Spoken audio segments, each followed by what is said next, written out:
Ouais, parce que... Bah, les Bodins, ils sont avant-gardistes, en fin Oui. de compte. Hein. Le fils Bodin, il est pas très futé, mais il est manuel des mains, comme dit sa mère. Il fabrique tout un tas de machines bodinesques. En fin de compte, c'est ça, les Bodins. C'est des gens qui disent tout haut ce que les gens pensent tout bas. Ils se gênent pas, surtout la vieille Maria.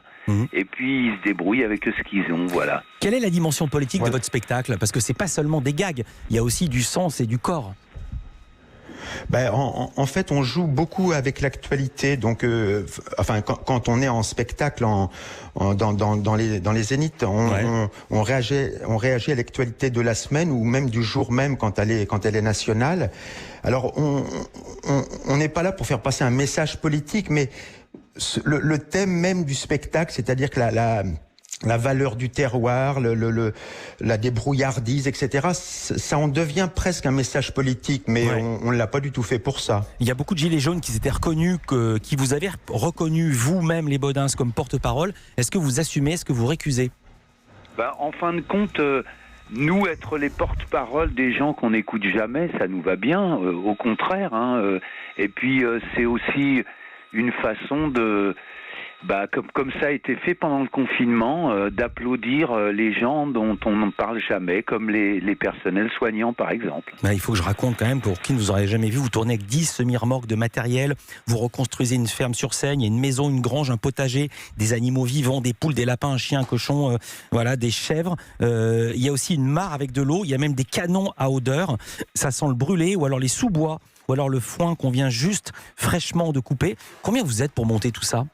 On est 60 en tournée en fait, mais là on peut profiter de l'occasion pour saluer toute notre équipe et puis le producteur aussi, Claude Sindeki chez Yen Productions qui a eu le culot d'envoyer un Barnum comme ça sur les routes parce qu'il fallait prendre des risques. Hein. Ouais, et vous n'êtes pas tué en promo. En 2008, vous aviez rempli l'Olympia.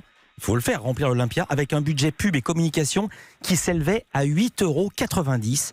Comment expliquez-vous que vous ayez été aussi longtemps ignoré par la critique parisienne ?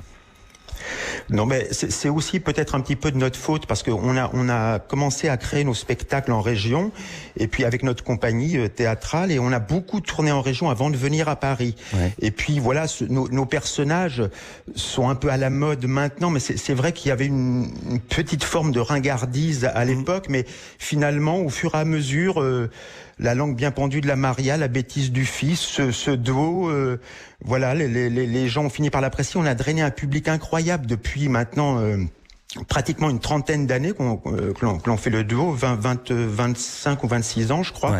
Ouais. Et voilà, on a drainé un public énorme qui nous a toujours suivis d'année en année et le public a grossi naturellement.